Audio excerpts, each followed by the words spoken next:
Oh, can we please talk about UFC Fight Night 204 or UFC London or whatever the hell you want to call it? It was a fantastic night of fights. It was really, really great.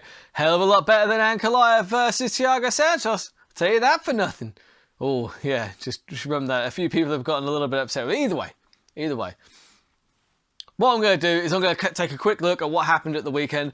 Going to have a little peek at the news. Even got another viewer question, viewer topic to discuss, whatever you want to call it. Probably involving Brock Lesnar again, I think. And yeah. So if all that sounds good, stay with me for the Burt Locker episode 111.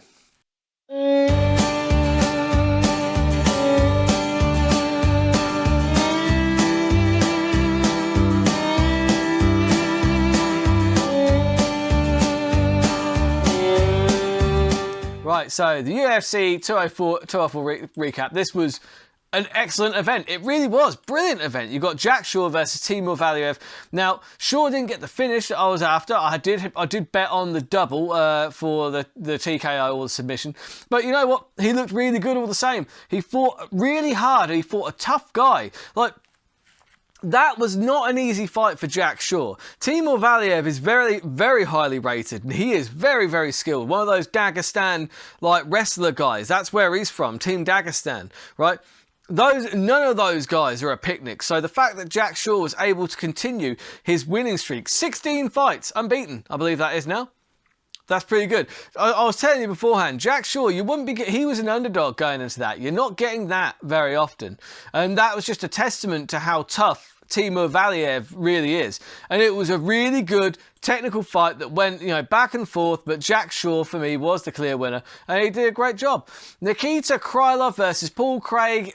I mean, when is Paul Craig going to get some respect from those bookies? He keeps getting kind of doubted at every single turn. The bookies always have him at +5 to 1 to get the submission. And I will take it every single fucking time because look at what he did. And what he did was calculated as well. That's the thing. People think, oh, well, no, he's just catching these random triangles. It's like, no, not random. No. Calculated. You watched him do it. He was really timing the shots from the ground. It was very clever actually. When you watch him, he's taking some shots, but he's actually almost his head movement off of his back whilst he's on his back on the floor was allowing him to time Krylov striking from the top, and he timed the shot perfectly, blocked it, caught the arm, put that triangle on so fast, and there was no way out for Krylov. And it was a sensational submission. Ridiculous. Absolutely ridiculous. And you know what? Keep him as the underdog, because I'll keep betting on him all day. Meatball Molly sent that chick to the dark realm, didn't she? Good Lord. Go back and watch that knockout, Meatball Molly McCann at the weekend. A lovely spinning on a reverse elbow. And wow, that was the shadow realm. She was gone. Gonzo. Hats off to Meatball Molly McCann. I always love watching her fight because she goes out there and she just swings. She's entertaining. She's just a very entertaining fighter. Good for her. Paddy Pimblett against Rodrigo Vargas. Now, I said that we would see Paddy go to what his strengths are, go to what brought him to the dance. And you know what? I was bang on the money. A lot of my bets were pretty good this week, to be fair. And yeah, you know what? He struggled through some adversity again, but also on the flip side, he showed that he can get through adversity. Because one of the things that, a lot of people are slating him still saying, oh, well, in both of his fights, he nearly got caught, it's only a matter of time. But if he hadn't gotten caught, you'd be asking, well, what happens when somebody catches him? Do you know what I mean? You literally can't win. Because it's well, look, at the end of the day, that's two fights, two exciting fights, two finishes as well. Fair play, Paddy Pimblett. Sky's the limit. I look forward to seeing him again soon. There you got Arnold Allen against Dan Hooker. That was another really tough fight, to be fair. Dan Hooker, I had Dan Hooker winning this one. Not disrespecting Arnold Allen, not in any way. Arnold Allen, I knew how good Arnold Allen was, but Dan Hooker is also, he's a really top tier guy, and he still is, right? People writing him off are out of their minds. It's just when you look at the strength of schedule that Dan Hooker has had, it is absolutely crazy. But you know what? Arnold Allen he swarmed in, he got that finish. It was absolutely brilliant. And this is a very big win over a very dangerous opponent, and it boosts Arnold Allen's profile brilliantly. And yeah, I look forward to seeing him again. And the main event, Tom Aspinall, the hype is real. Good Lord.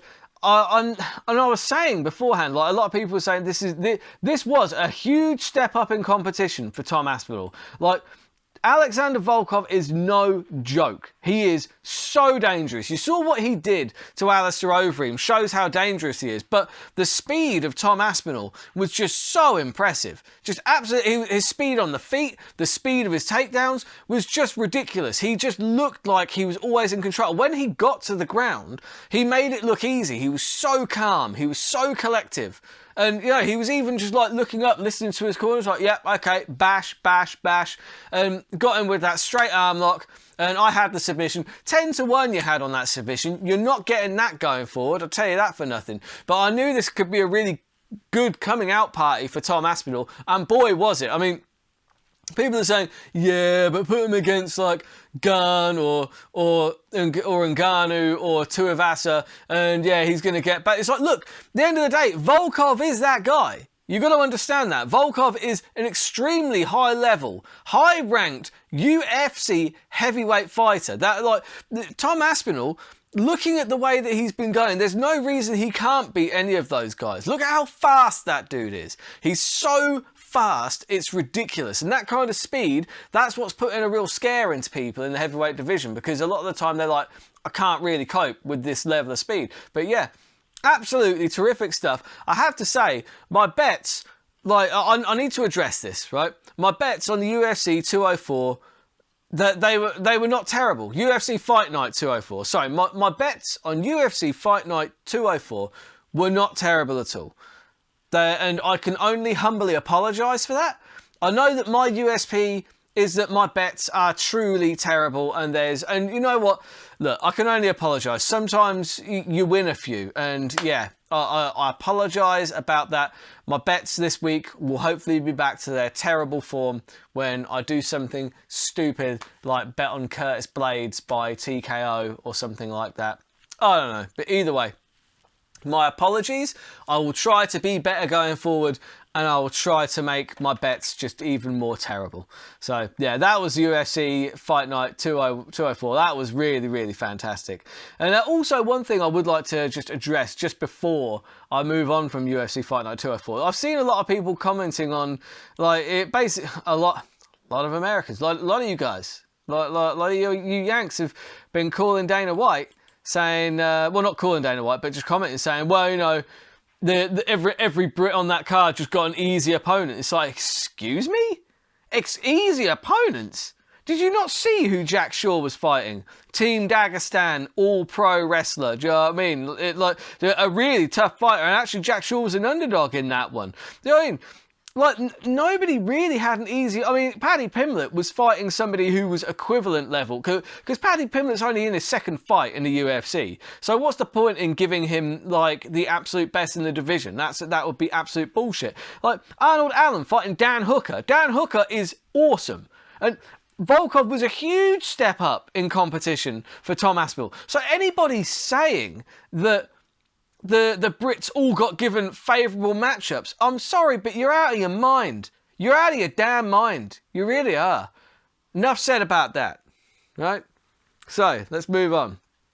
I would just like to thank all of you for watching, and if you could please like and subscribe as well, that would mean the world to me. Let me know things in the comments as well. If there are things that you would like to hear my thoughts on, if there are questions you would like to put in, bang them in the comments section, and I will read them out. I will address them, and I'll put some thought into it as well, and I'll try and make it as interesting as possible, because I love talking about mixed martial arts. That's what I love doing.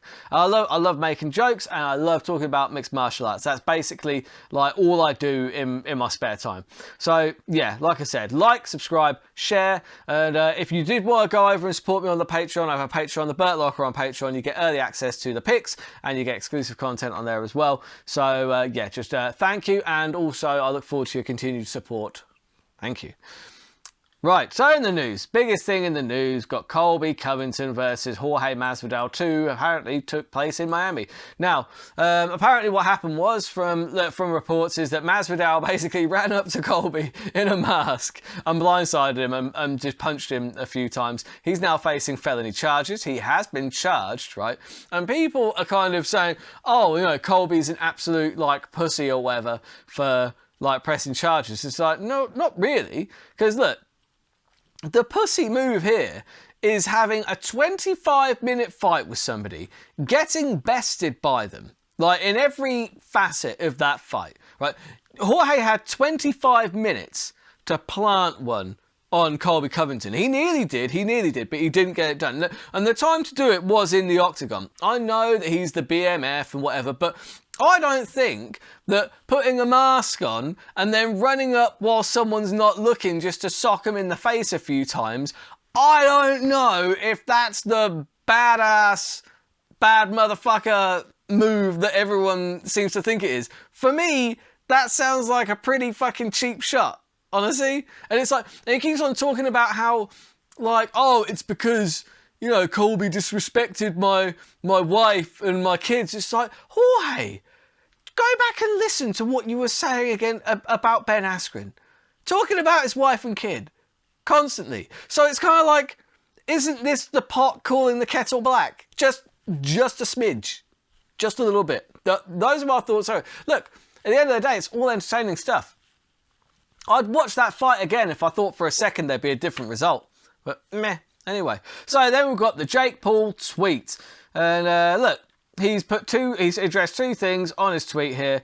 So I agree with the first one. I agree Masvidal could not get it done in 25 minutes. So look, he's trying to stay relevant to take cheap shots at Colby.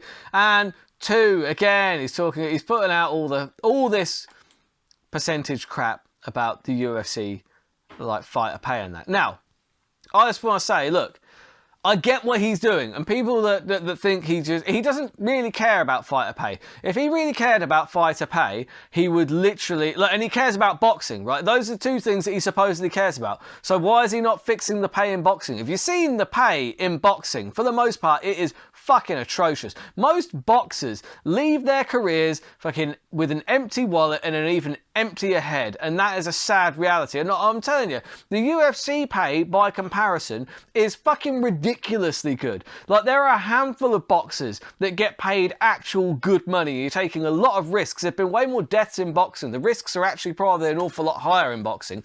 And overall, they get paid less. Outside of those top earners, like, they actually get paid less. But no one ever brings that shit up, because it's far more in vogue to have a go at Dana White and the UFC. You'll get far more views by creating a feud with Dana White and the UFC. And that is what Jake Paul is doing. And I respect the hell out of it, because I do the same thing. I am literally only mentioning Jake Paul's tweet because this clip will now get about 300-400 times more views than any other clip that I do. So he is using Dana White and the UFC's platform to get views, just like I am using Jake Paul's name to get views on a much smaller scale, I might add. But hey, what's good for the goose is good for the gander. I actually really like Jake Paul. I'm a huge fan, so I just hope he keeps doing what he's doing. But don't get it twisted. He's doing it for the views. If he really cared about fighter pay, he'd be actually fixing places where there is fighter pay issues, and that is in the lower tiers of boxing, because when you've got people leaving their careers, leaving the ring with less than $500 in their hand, and getting that level of punishment, it's just that's. I'm not saying that's a problem, because at the end of the day, they know what they're signing up for. But the fact that he's just doing it by taking shots at the UFC is just 100% about views, and that is it. So, viewer question. My good friend Uga, how you doing, buddy? You good? I hope you're well. Anyway, how would Prime Brock Lesnar do in the UFC against the current heavyweights? Now, that's an interesting question, because I assume what you're meaning is pre-diverticulitis Brock Lesnar. Because when you look at how Brock Lesnar was performing before he got sick, like, when you look at his peak performance, UFC 100 against Frank Mir, that was a pretty scary individual. Yes, I know, he was probably pumped full of steroids. I would add, though, that Lesnar passed all those drug tests. Like, but that was pre-USADA, admittedly.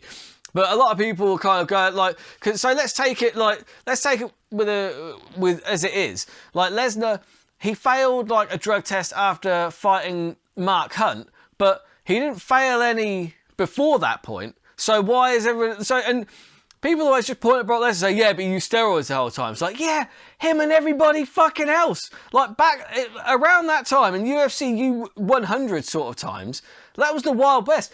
Everyone was using steroids. Frank Mir has served a ban for using steroids. After the fight with fucking Alistair Overeem tested 14-1 epitestosterone to testosterone levels. And an Olympic fail is 4-1. He tested 14-1.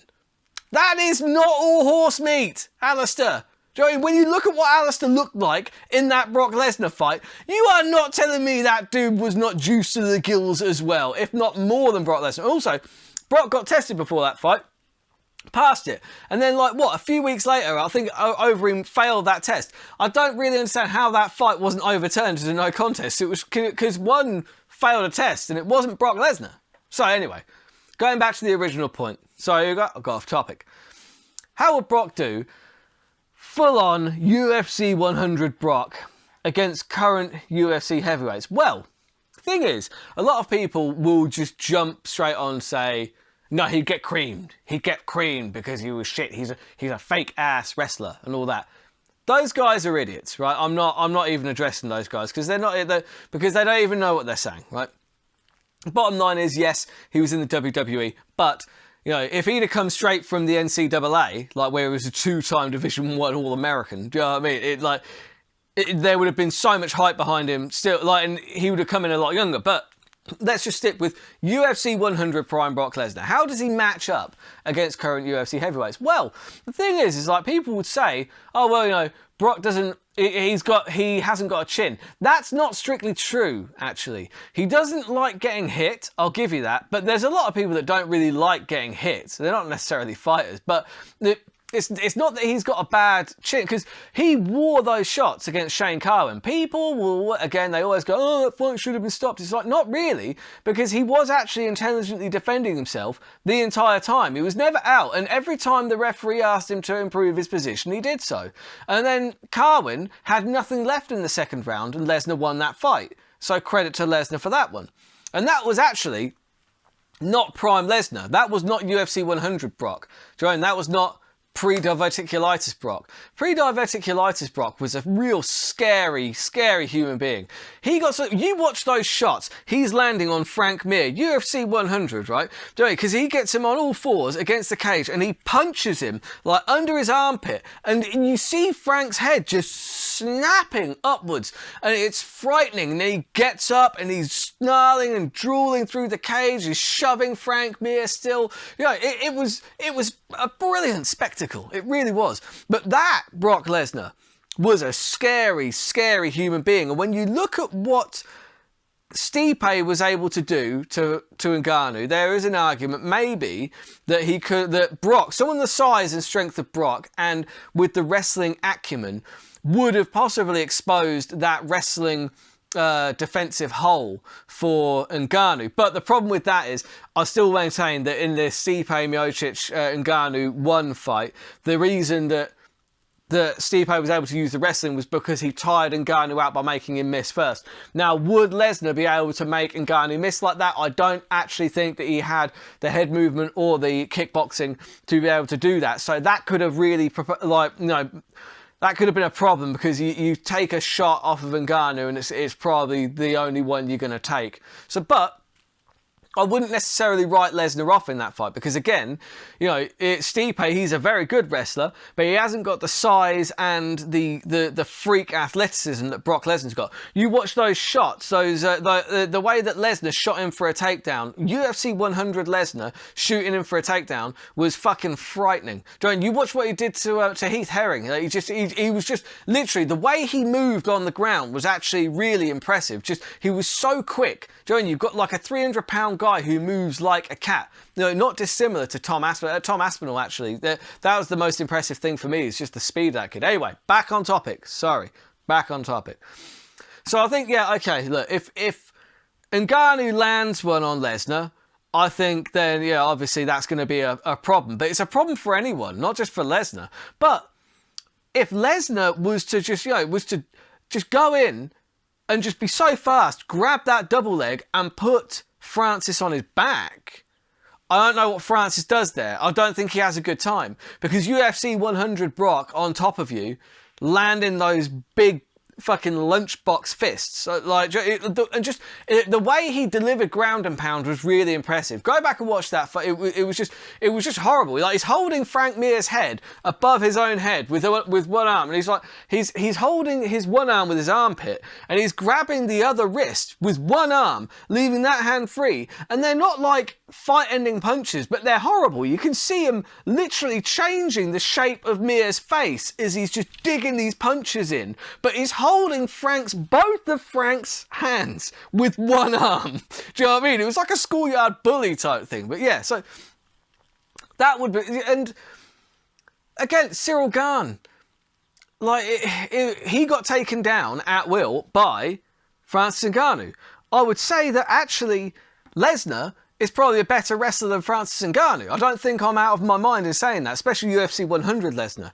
UFC 100 Brock, basically, in a nutshell, what I'd say is, if UFC 100 Brock, he would definitely pose some problems for those top guys in the UFC's heavyweight division. Now, would he, win those fights? That's another question entirely. But you know what? It's like, but what I would say that, looking at the fighting styles, there are avenues to victory there, especially, like I said, if it was UFC 100 Brock, like prime Brock. Yes, he wasn't the most well-rounded fighter in the world, but what he executed was really good, really powerful stuff. And if he gets on top of anybody, that is a bad night. That's what she said. Anyway, moving on. So yeah, let's get on to the Trolls of the Week. Trolls of the Week. So, we've got... yeah, we've got this one. But this one combines the US office and MMA. It's like, and this one, I do feel this one, because what I do, I'm terrible. I'm so inconsistent with my jiu-jitsu. I'll go for a bit and then I'll have some time off and I'll go back. It's like when you return to the mats after taking some time off due to an injury, it's not an injury. Actually, to be fair, I have had quite a lot of injuries, in fairness. But a lot of the time, it's just finding the time. But either way, I feel this all the time. It's like, yeah, when you're looking to return to the mats after taking some time off due to injury, yeah, no question about it. I'm ready to get hurt again. It's it's a good one. And then we've got Dana White trying to save John Jones' career. This one is after Meatball Molly McCann just blasted that chick into the dark realm. You've got Dana White trying to resuscitate John Jones' career, and John Jones is just like, whoop! Just, he's just all the way up there. Oh, I fucking love that. And then you've got the last one. Because Tom Aspinall was the man of the hour, I decided to find one. It's been doing the rounds. You've seen it before. You know what I'm talking about. But we've mentioned Frank Mir in this episode a lot as well. It's like they actually do look fairly... So, well, to be fair, it's just the hair and the facial hair and very slightly in the build. It's just, look, they don't look exactly the same, but there's like enough of a similarity there that makes this meme funny. So you've got, Tobey Maguire putting on his glasses, just like, and you've got Frank Mir sitting there. When they're on, it's Tom Aspinall. Right? And hey, that's not a bad comparison at all, because they're both submission wizards as well, and they're both big guys. I'm really interested to see how Tommy Aspinall progresses, because I think the sky's the limit personally. But yeah, that's what we've got time for this week, and I will be doing my normal picks. I think, who the fuck is Curtis Blades fighting? Look, we'll find out this week anyway. Until next time, keep those odds long and those bets terrible.